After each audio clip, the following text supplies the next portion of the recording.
Bienvenue à tous et à toutes à cette nouvelle émission, une émission consacrée exclusivement au Muay Thai, une émission en plateau avec autour de moi des consultants. Et aujourd'hui, autour de la table, Tarek Benmansour. Tarek, bonjour. Bonjour Xavier. À côté de toi, Julien Lanchasse de Muay Thai TV. Julien, bonjour. Bonjour.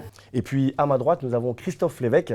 Christophe, bonjour. Alors merci à tous les trois d'avoir accepté de travailler avec moi dans cette émission. Nous allons rentrer dans le vif du sujet avec notre premier invité. Il est âgé de 32 ans. Il a 133 combats et 100 victoires. Il a été 2 fois champion du monde WBC en 63,5 et en 66,6. Champion du Thai Fight et récemment, il a gagné la ceinture du Raja Damnam, la fameuse ceinture. Tu es le premier Français à l'avoir fait. Vous l'avez compris, c'est Fabio Pica, notre invité. Fabio, bonjour. Bonjour à tous. Et merci à toi tout d'abord d'avoir accepté notre invitation. Tu es un petit peu le parrain de cette émission. Et quel parrain! Je vous propose, avant de commencer le débat, de commencer par une rubrique qui aura lieu donc à chaque début de chaque émission pour chaque invité. Ça s'appelle le 5x3. Alors, c'est bien simple, le 5x3, comme son nom l'indique, Fabio, ce sera 5 questions et tu vas avoir 3 minutes pour y répondre. Est-ce que tu es prêt? Je suis prêt. Alors, ma première question, Fabio, c'est quelle est ta technique préférée? Ma technique préférée, j'aurais dit le clinch, tout ce qui est technique au corps à corps, à mi-distance, coude, genou. C'est des techniques que j'affectionne particulièrement et qui, je trouve, à mon sens, est trop souvent négligée par des boxeurs français, européens. Donc moi j'apprécie bien cette technique. D'accord. Donc la deuxième question, ce sera quelle est la personne qui compte ou qui a compté le plus pour toi dans ta carrière? À vrai dire, j'ai beaucoup de personnes qui ont compté dans ma carrière. Donc je peux pas citer une personne en particulier. Ça va de mon tout premier entraîneur qui m'a donné goût à la boxe à tous les promoteurs qui m'ont donné la chance de m'exprimer sur les plus grandes organisations du monde, jusqu'aux amis et aux personnes qui m'entourent encore aujourd'hui et qui me permettent d'évoluer, d'être au top toujours. Donc il y a beaucoup de personnes qui comptent pour moi et voilà, au passage, je peux remercier toutes ces personnes-là pour tout ce qu'ils ont fait pour moi. D'accord. Donc ta réussite, c'est finalement la réussite de beaucoup de gens qui sont derrière. Voilà, c'est un travail d'équipe en fait. D'accord. Troisième question, quel est ton plus grand regret de boxeur? J'ai pas réellement de regrets en fait. Je fais en sorte de vivre ma vie sans avoir de regrets. Donc certes, il y a certaines choses que je pourrais me dire, voilà, j'aurais pas dû accepter tel combat à tel moment contre tel adversaire, avec des différences de poids, avec trop peu de temps de préparation. Mais au final, je me dis que c'est que des choses qui m'ont fait évoluer, donc je regrette rien. Si je devais refaire quelque chose, je referais tout pareil. D'accord. Quatrième question, Fabio, est-ce que tu as un rituel avant de monter sur le ring? Non, j'ai pas réellement de rituel en fait.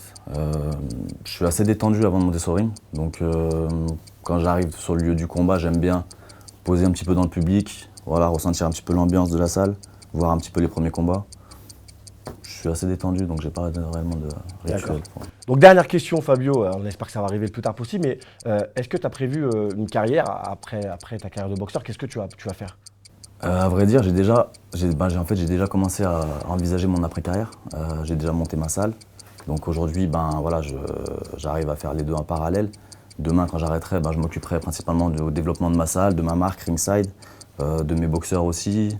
Voilà. Après, j'ai déjà organisé des galas donc, dans le passé. Pourquoi pas me relancer un petit peu là-dedans, parce que c'est quelque chose qui me plaît bien aussi. Après, j'ai pas mal de projets. Je me fais pas de soucis pour mon après-carrière. Bon, en tout cas, merci. Alors, est-ce que Fabio a réussi son test? Oui. Fabio réussit. Donc, moins de 3 minutes, hein, Fabio. On espère que tous les invités feront aussi bien que toi. Merci pour ces réponses claires et précises. Nous allons passer tout de suite au débat du jour qui concernera le Thai Fight, le Thai Fight qui arrive le 8 avril en France. Et on va se demander, est-ce que le Thai Fight est un gala incontournable? Donc, tout de suite, c'est parti pour le débat.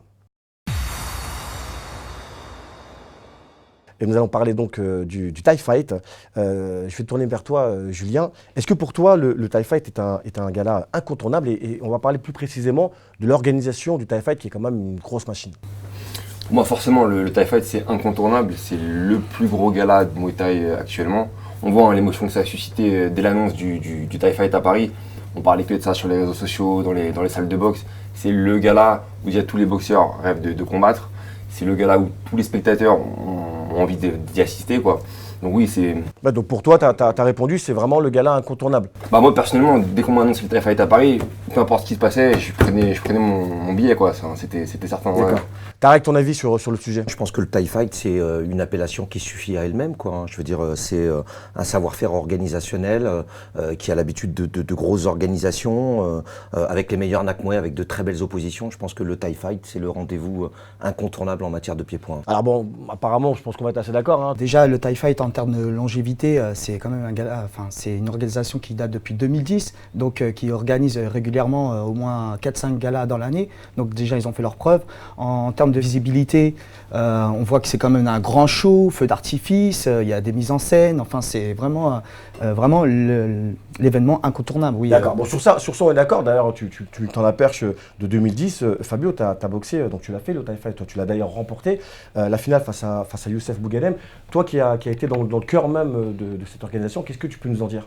Donc ouais, effectivement, c'est un super souvenir pour moi. La première édition du TIE Fight, grosse production, voilà, les meilleurs boxeurs mondiaux. En plus, je l'ai gagné, donc forcément, ça reste un super souvenir. Face à Youssef, hein, on s'en souvient, face à Youssef Bouganem. En finale, face à Youssef, ouais. Gros combat, gros combat. On va parler un petit peu du plateau, parce qu'une fois qu'on a dit que le TIE Fight c'était vraiment grandiose, malgré tout, il y a quand même un bémol, c'est que Fabio n'y est pas, c'est que Jimmy n'y est pas, qui sont quand même les deux stars françaises. Est-ce que malgré tout, on peut dire que le plateau donne envie, mais une envie incommensurable? Pour les puristes, moi je pense que oui, ça donne envie dans le sens que là, on a vraiment… En Thaïlande, on a l'impression qu'ils prennent vraiment les étrangers qui sont sur place. Donc il y a beaucoup de nationalités. Là, on sait déjà qu'en France, c'est les Français, on connaît leurs valeurs. On sait que c'est un France-Thaïlande. Non, en effet, il y a des très belles oppositions. On a Johan Beauséjour face à Sud Sakorn, qui est un combat revanche. Johan avait perdu face à Sud Sakorn avec les honneurs. Et là, Sud Sakorn, ces derniers temps, fait des prestations qui sont pas forcément… On est d'accord que Sud Sakorn, il est sur la pente descendante. C'est pas lui manquer de respect, il reste quand même dangereux pour Johan, au même titre que Johan reste dangereux pour Sud Sakorn. Donc les deux se valent. Je pense que ça peut faire une belle opposition. On a Raphaël Laudra face à Sayok. Contre Sayok, oui, voilà. En effet. Même si Sayok, il a fait un peu des contre-performances dernièrement, il est toujours aussi dangereux. Et Raphaël, qui revient en force. Hein, Est-ce que pour Raphaël Laudra, c'est pas un combat qui vient un petit peu tôt Julien, à ton avis, est-ce qu'il aurait peut-être dû attendre? Parce que Sayok, ça reste Sayok, et surtout en 3x3. Ouais. Tu m'aurais dit ça il y a quelques mois, je t'aurais dit ouais, c'est clairement trop tôt. Après, comme il a dit, Sayok, il sait plus trop ce que c'était, il reste sur vraiment des grosses contre-performances. Il a perdu au TIE Fight là, récemment. Voilà, je pense que ça se vaut. T'as un Raphaël Laudra qui revient, qui est bien revenu. T'as un Sayok un petit peu en dessous de ce qu'il était. Voilà, au final, ça reste à voir. Et puis c'est en 3x3 et en termes de qualité de combat, on connaît la combativité de Raphaël Laudra et on sait que quoi qu'il arrive, ça va être un combat engagé et qui va être un des meilleurs combats de cette série. On va se demander surtout si Raphaël Laudra a retrouvé ses fameux 3 poumons, parce que il était connu pour ça. C'est ce qui faisait sa force. Il était pendant 5 rounds. Les derniers combats qu'il a fait, on avait un peu perdu tout ça et c'est ça en fait, la clé de son succès, c'est retrouver sa condition physique. Alors le 3x3, on en parle, le 3x3. Fabio, toi tu es un pur Nakmoué. Est-ce que tu penses que c'est quelque chose de positif ou de négatif, le 3x3? Alors, ma question elle a deux sens, sportivement et au niveau du spectacle. Qu'est-ce que tu en penses, toi? Certes, le 3x3 il a été fait pour avoir peut-être un peu plus de spectacle, des combats qui démarrent un petit peu plus rapidement. Moi, personnellement, je ne suis pas un adepte de cette formule de combat parce que voilà, j'aime bien prendre mon temps, démarrer lentement. Mais après, pour moi, le vrai Muay Thai, c'est 5 rounds de 3 minutes. Donc est-ce que tu penses que ça dénature le Muay Thai? Je pense que ça dénature le vrai Muay Thai. Après, voilà, en termes de spectacle, peut-être que le public préfère avoir 3 rounds à fond. Moi, je suis d'accord avec Fabio. Hein. De toute manière, moi, le 3x3 à la base, les références, c'était le K1. Après, le TIE Fight a tiré ça à son profit. Et le 3x3, pour moi, en mode tournoi, oui, 3x3, effectivement, quand on en fait comme Fabio, hein, parce qu'en 2010, Fabio, il a quand même fait, on le revoit plus dans les TIE Fight, il a fait quand même 2 combats ce jour-là, 2 3x3, et contre un Thaïlandais en demi-finale qui était coriace aussi. Donc le 3x3 en schéma en fait tournoi, oui. Mais c'est vrai que nous, puristes du Muay Thai, le 5x3 est… Non mais d'accord messieurs, mais autour de la table, vous êtes des puristes, mais le public, il n'y a pas que des puristes. Le public, il a envie de voir du show. Donc peut-être que pour le public, le 3x3, c'est ce qu'il y a de mieux, Julien. Ouais. C'est clair que c'est en termes de spectacle, voilà, il y a beaucoup plus d'intensité. Bon, après, il faut aussi préciser qu'il y aura les coudières, hein, donc en termes de spectacle, ça en enlève un petit peu aussi. Ils nous ont épargné le Kartuek. Non, ne demande pas trop. Déjà, il y a le TIE Fight, ne demande pas non plus. C'était sûr qu'il y aurait les coudières, mais le 3x3, comme l'a dit Fabio, c'est vrai que ça dénature un peu le vrai Muay Thai tel qu'on l'aime. Après, en termes de spectacle, c'est de l'efficacité, c'est certain. Alors, est-ce que ça a l'avantage de nos Français, le 3x3, est-ce que c'est à leur désavantage? C'est à l'avantage des tailles parce que ces tailles-là, tous les avatars sont habitués au 3x3. Ils ont déjà boxé en 3x3. Ils ont déjà boxé en 3x3, ils sont habitués. Et on a vu la dernière fois, mais par contre, en 5x3, un exemple de Super Risk contre Vienno, on a vu qu'il y avait quand même une baisse de régime, même si c'était un combat intense, de Super Risk qui n'a plus l'habitude justement de boxer dans ce format. Donc pour moi, les Thaïlandais sur ce plateau, ils sont avantagés à ce format. Oui. D'accord. Alors, on va parler d'un cas qui s'est passé, en l'occurrence le combat de Bobo Sacco, qui dans un premier temps était annoncé contre Sunshine. Donc, le combat a été annulé et Bobo Sacco donc, a fait un communiqué via sa page Facebook, ne boxera pas. Est-ce que tu penses que Sunshine a eu peur de rencontrer Bobo Sacco? Je pense pas que c'est un combattant, comme tous les combattants, on n'a pas peur de rencontrer qui que ce soit. Après, voilà, peut-être qu'il est entouré, peut-être qu'on lui fait des choix de carrière qui sont aujourd'hui pour lui, peut-être qu'on lui a, voilà, on n'a pas voulu lui mettre ce boxeur-là. Mais je pense pas que c'est lui qui a eu peur, mais je pense que oui, il y a eu un choix de ne pas mettre Bobo. En gros, tu penses que Sunshine, pour ce combat, il avait pas grand-chose à gagner et qu'il voulait peut-être un combat un peu plus facile sans lui manquer de respect? Ouais, je pense, ouais. D'accord, Julien? Faut pas oublier qu'il va affronter Aziz Lali quelques semaines après. Donc je pense qu'il y a peut-être ça aussi à prendre en compte. Il va affronter Aziz Lali au Liban, c'est ça? C'est ça exactement, quelques semaines après. Donc voilà, peut-être qu'il veut aussi un peu se préserver. Moi, je sais pas, honnêtement, j'ai pas la réponse. C'est vrai que quand on se dit Sunshine qui évite des combats, on a du mal à y croire quand même. Enfin, il a affronté tout ce qui se fait en termes de Muay Thai depuis une décennie. Alors, moi, je pense, pour rebondir sur ce que disait Fabio, c'est pas qu'il évite le combat, c'est pas ce qu'on a dit. C'est qu'il aurait préféré un autre combat, tout simplement. À l'arrivée, bon, c'est Bobo qui en fait les frais, mais il devait être remplacé. Alors, tu vas nous dire par qui? Par un autre boxeur, je crois. C'est Charles François, du coup, qui. C'est Charles François, d'accord. Ouais. Charles François qui remplacera. Voilà, et qui rencontrera donc PTT. D'accord, et PTT. Et pour Sunshine? Aldennour Alikada. Voilà, exactement. Qui est donc récemment, je ne me trompe pas, Champion d'Europe WBC. Voilà, c'était alors, messieurs, Sunshine, qui est quand même vraiment le boxeur que tout le monde aime, quand je dis tout le monde, je parle du public et même des puristes. Est-ce que Sunshine fait encore rêver?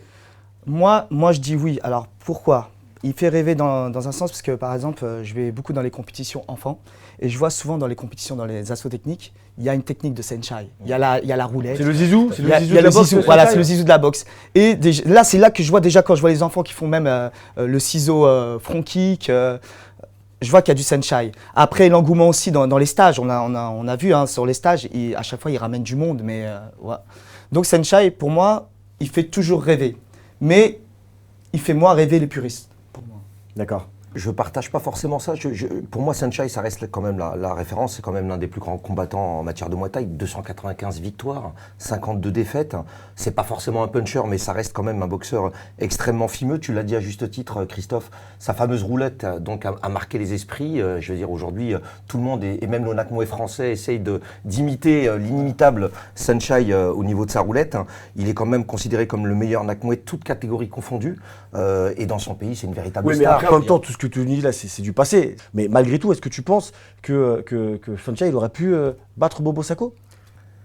Alors, c'est le ring qui nous le résiste. Je ne vais pas faire de pronostic forcément là, mais ça aurait fait une très belle opposition parce que Bobo Sacco reste quand même un boxeur extrêmement engagé. C'est quelqu'un qui se donne énormément sur le ring. Il a boxé les meilleures tailles. Bah, aujourd'hui en France, je pense. Moi, dans une autre organisation, oui, je pense que ça aurait. Mais je pense que Sunshine au Thai Fight, Bobo Sacco, c'est pas gagné pour Bobo Sacco. Parce que déjà, il faut remettre le Thai Fight dans le contexte. Le Thai Fight a été créé par les Thaïs, pour les Thaïs.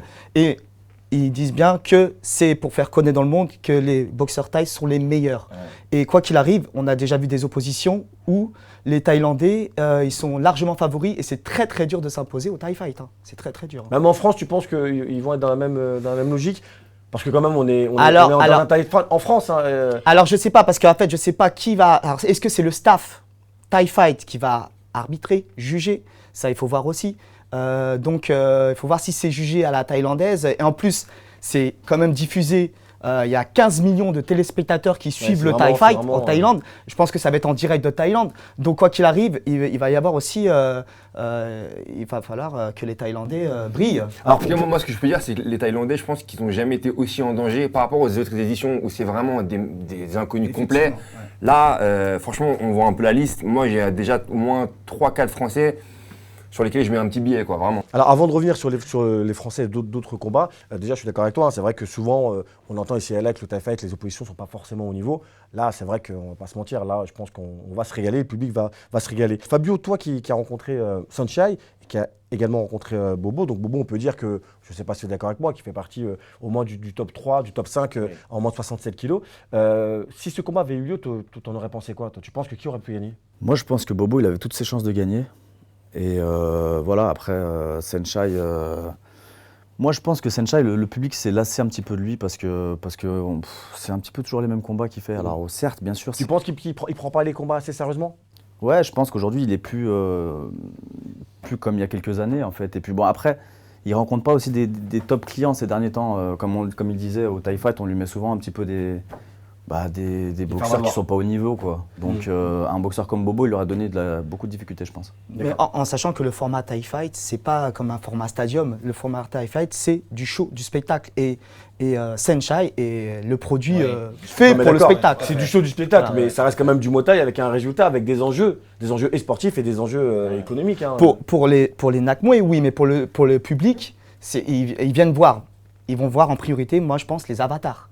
Tous les avatars, en priorité Saenchai, mais il y a aussi Super X, ils ne viennent pas vraiment en premier lieu pour les Français, quoi, je pense. Bon, décidément, tu me tends beaucoup de perches aujourd'hui, hein, Christophe, parce que j'aurais aimé parler du combat entre Super X et Hamza Ngoto. Je pense un combat qui va ravir le public, déjà une opposition un petit peu de gabarit. Alors Super X a perdu il n'y a pas très longtemps contre Jimmy Vienno, un combat extraordinaire.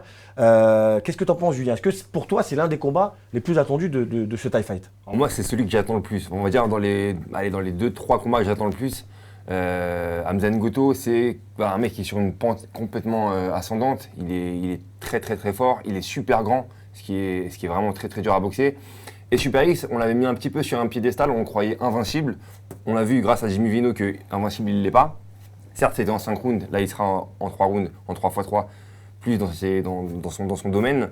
Moi, je dis que c'est 50-50. Alors Fabio, en tout cas, si tu veux découvrir Hamza Ngoto, c'est le 8 avril, tu vas voir que je pense que vraiment il va nous ravir, hein, ce combat. En tout cas, moi je suis un peu de ton avis, Julien. C'est un combat que j'attends avec beaucoup d'impatience. Moi de même, hein, j'ai envie de te dire, c'est vrai qu'Hamza Ngoto, comme disait Julien, c'est une morphologie qu'on n'oublie pas, 1m98, hein, spectaculaire, avec une allonge qu'il utilise subtilement. D'ailleurs, beaucoup de boxeurs refusent de le boxer. Hein. Exactement, c'est ce que j'allais dire. Énormément de difficultés à le faire boxer en France. Le dernier combat que j'ai vu, c'était face à Diego Calado. Voilà, ça avait donné une très belle opposition. C'est vrai qu'Hamza Ngoto, moi je trouve que c'est aussi le combat que j'attends énormément face à Super X, quoi. Donc qui malheureusement donc a perdu face à Jimmy Vienno, et donc du coup il va peut-être se donner à cœur joie d'avoir cette victoire face à un Français au Thai Fight. On va pas mettre la chair avant les bœufs, mais peut-être que si Hamza a gagné contre Super X, ça ouvrirait la porte à un prochain combat entre Hamza et entre Jimmy Vienno. Hein. En fait, moi j'attends un combat que peut-être personne n'attend aussi, c'est la confrontation entre Brice Delval et Victor Léo Pinto. Pinto, ouais. Parce que en fait, c'est super intéressant de voir, parce que en fait, il y a Léo qui a fait toute sa carrière, et en plus c'est un combat franco-français, qui a fait toute sa carrière en Thaïlande, et Brice Delval d'un autre côté qui a débuté sa carrière en éducatif, voilà, qui a fait après des combats à l'étranger. Mais en fait, c'est en plus un choc de jeunesse parce que les deux sont très jeunes. Donc du coup, ça va être intéressant de voir cette opposition. Et en plus, Léo, là, il revient d'une défaite au Glory. Il va vouloir, dans son organisation, parce que c'est son organisation, c'est le Thai Fight, les Pintos sont aussi des stars. Je suis tout à fait d'accord avec toi, et j'allais en parler de ce combat-là, et en plus c'est la jeunesse. Par contre, c'est vrai que dans cette émission, on essaie toujours de être impartial, et on va le dire, hein, dans Thai Mai, c'est vrai que tu connais très bien Brice Delval, puisque c'est un jeune qui s'entraîne dans ton club, on va le dire, hein, comme ça il n'y a pas d'ambiguïté. Mais néanmoins, ça n'enlève rien à son talent. Je pense que c'est un combat qui va être un combat où ils vont tout donner. Brice, c'est l'occasion pour lui de briller, face en plus à un des frères Pinto, Exactement. qui est quand même... On évoquait tout à l'heure les Thaïlandais, on va dire, on va mettre Pinto du côté des Thaïlandais, on évoquait les Thaïlandais les plus en danger, et moi je pense que c'est clairement sur ce combat-là que voilà, la France a le plus de chances de l'emporter.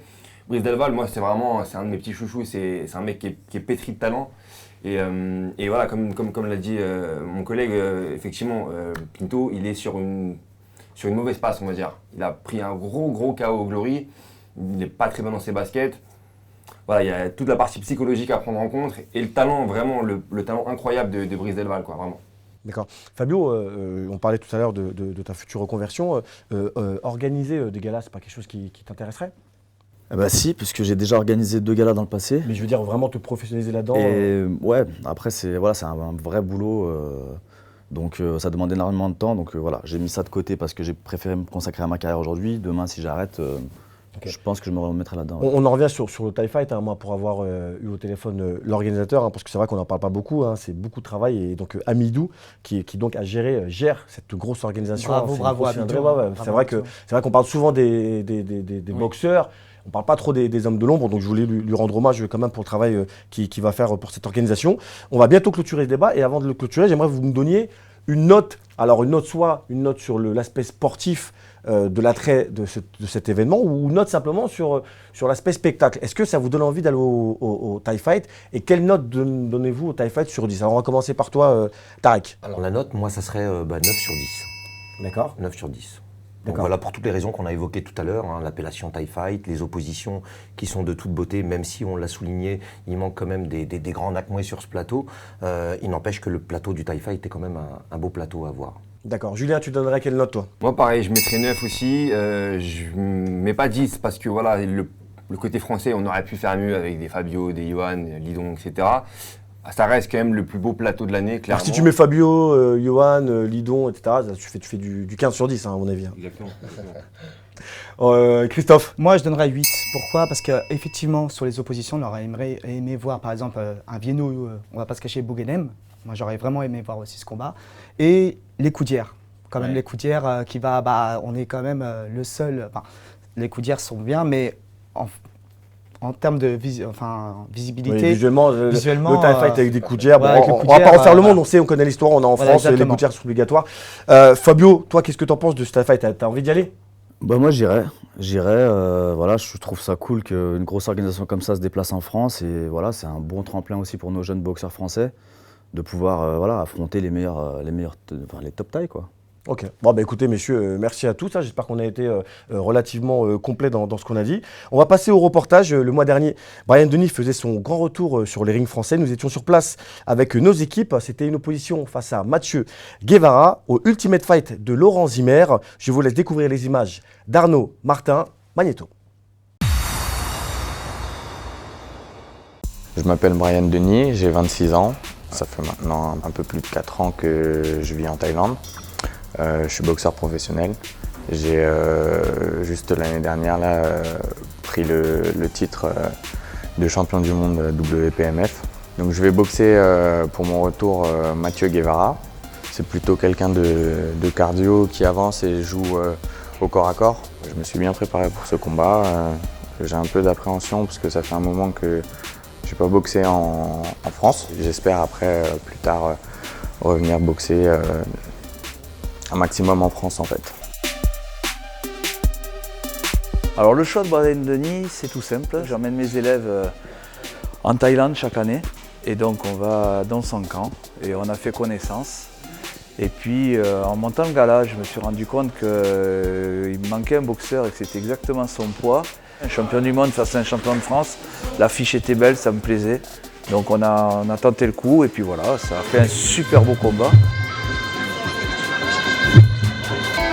Mathieu Guevara, champion de France 2016. J'ai l'honneur de boxer champion du monde, Brian Denis. Voilà, j'ai fait confiance à mes coachs. J'avais un peu d'appréhension. Tout s'est bien passé grâce à la team. On a bien bossé. Voilà, le travail a payé. Boxer Brian, c'est un honneur pour moi. J'ai commencé la boxe, j'étais en classe D à l'époque. Il faisait déjà ses finales classe B. C'était un monstre, il était magnifique à voir boxer. Je suis fier de moi, il y a encore beaucoup de boulot, c'était pas parfait. Mais voilà, je suis content pour ma team, pour mes coachs, en espérant que ce soit une marche pour aller plus haut.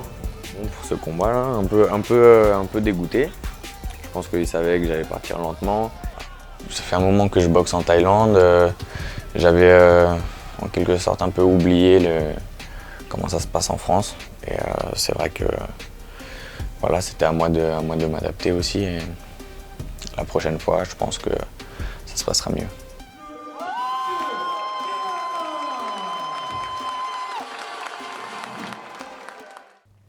Nous voilà de retour sur le plateau du Thai Mag. Donc nous finirons toujours l'émission avec la question qui tue. Donc Fabio, je suis désolé, tu vas être le premier à essuyer les plâtres de cette question. Fabio, la question qui tue pour toi, c'est la suivante. Tu viens de quitter récemment ton sponsor Venom. Alors Fabio, pourquoi as-tu quitté ton sponsor? Eh bien à vrai dire, c'est pas moi qui les ai quittés, c'est eux qui m'ont quitté. D'accord. La raison, la raison, j'ai exposé sur les réseaux sociaux un petit peu. Voilà, tout le monde sait que certaines promotions, certaines organisations imposent de porter le short avec le sponsor de la soirée. Donc ça, c'était convenu à la base avec mon sponsor. Maintenant, il n'a pas apprécié que je le fasse en Thaïlande, donc je ne sais pas pourquoi. Il a ses raisons, hein, je respecte son choix. Voilà, il a décidé de stopper notre collaboration. D'accord. Bon, en tout cas, une chose est sûre, c'est que je ne connais pas les gens de Venom, mais je ne crois pas qu'ils soient visionnaires sur ce coup-là. Tant pis pour eux. Voilà, tant pis pour eux, ils ont quand même perdu celui qui est le numéro 1 en France. Fabio, merci à toi d'avoir été avec nous pour cette émission. Merci à vous, c'était un plaisir. C'est vraiment un honneur. C'est donc la fin de ce premier numéro de Thai Mag. Merci à vous de nous avoir suivis. Merci aux équipes de l'Agora Club pour la réalisation. On se retrouve dans 15 jours et d'ici là, n'oubliez pas, Muay Thai Forever.